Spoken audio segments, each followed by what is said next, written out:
Reversing a long-standing U.S. policy involving the war in Ukraine. Biden now going to allow Ukrainian forces to use long-range U.S. weapons inside of Russia for the very first time. CNN's Kevin Liptak is traveling with the president in Brazil. Kevin, what more are you learning?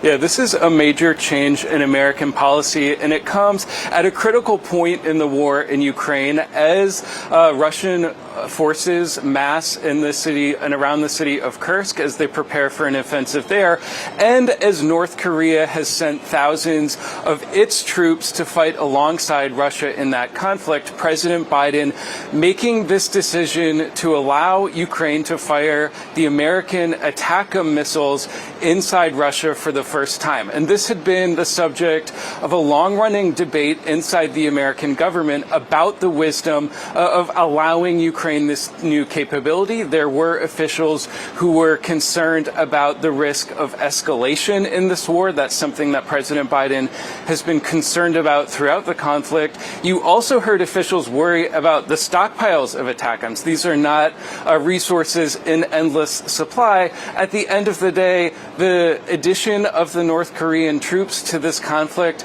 certainly has created a new sense of concern in Washington about where this war could be headed.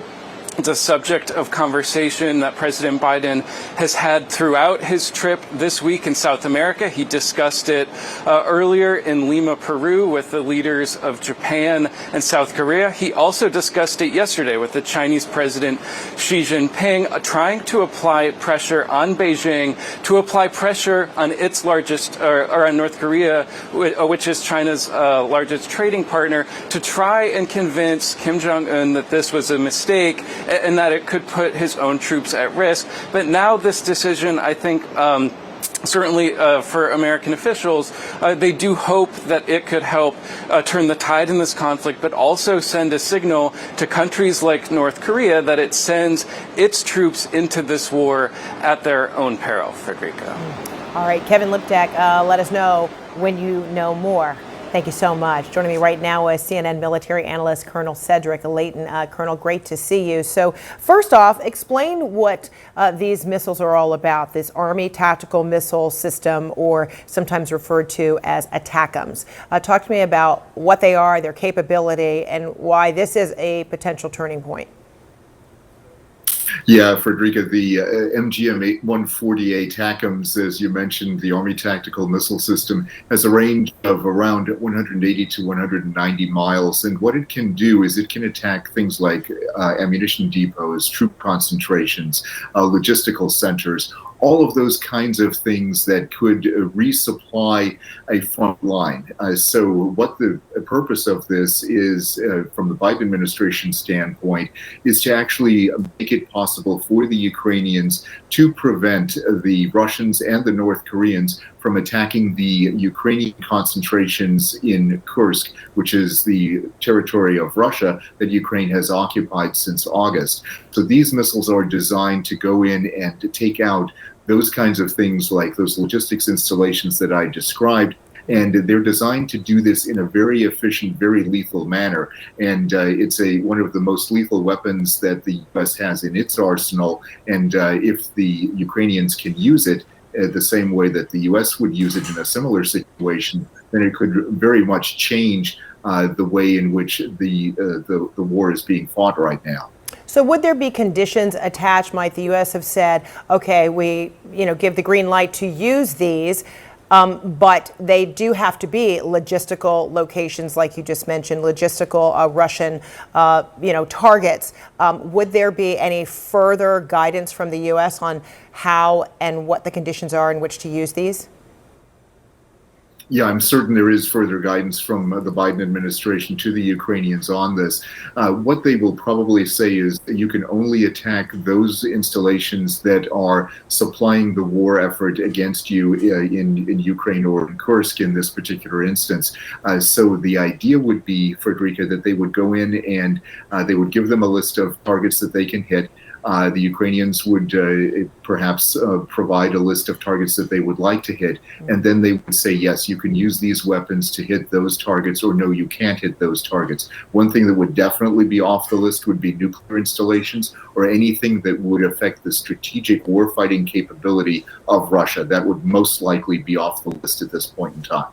And then how much of this is also in response to North Korean troops being in Russia and potentially assisting in this war in Ukraine? A lot of it has to do with the fact that the North Koreans are in Russia doing this and providing support to the Russians and probably joining them in a military sense. So what the Biden administration is signaling is that that kind of addition to the Russian war machine is unacceptable to us. We don't want foreign troops coming into Russia, supporting the Russian war effort. And the North Koreans are the first ones to do this overtly, at least.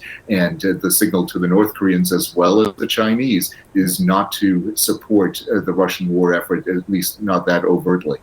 What are the potential repercussions if North Korean troops are also taken out along with Russian troops, even though the targets, as you said, would be logistical targets?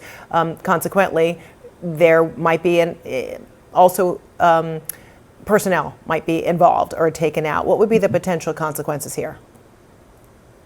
The potential consequences could be somewhat far-reaching. It's possible that the North Koreans could react against South Korea, for example, or against U.S. troops in South Korea. So this is definitely a possibility that I'm sure the Biden administration has considered, and I would suspect that they have also increased their defensive capabilities in South Korea as a result of this decision.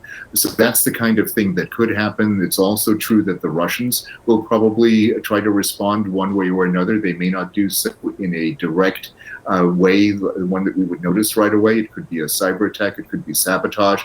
Those are the kinds of things that we could expect Russia to do. But we would hope that they would not escalate to a point of no return. This is the kind of thing that the Biden administration has sought to avoid until now, when it's become pretty clear that the Ukrainians are having difficulty not only in Kursk, but also on the Eastern Front in the Donbass region. President Biden is on his way to the G20 summit. What might be the reaction coming from world leaders on this move? Well, I think it would depend on which world leader you're talking to. Certainly, China would not be enthusiastic about this. The Russians are not enthusiastic about it for obvious reasons. But the Western European nations, the Koreans, the Japanese, they are probably quite okay with this. And certainly the Ukrainians are very happy that this has finally happened for them. They've been waiting for this kind of approval for a very long time, really since the start of the latest invasion back in February of 2022, and that is something that they have sought for a long time because they believe, and I think rightly, that the ability to hit targets deep inside Russia is essential for them to be successful in their ability to not only keep Ukraine independent, but also to prosecute, obviously, their war effort.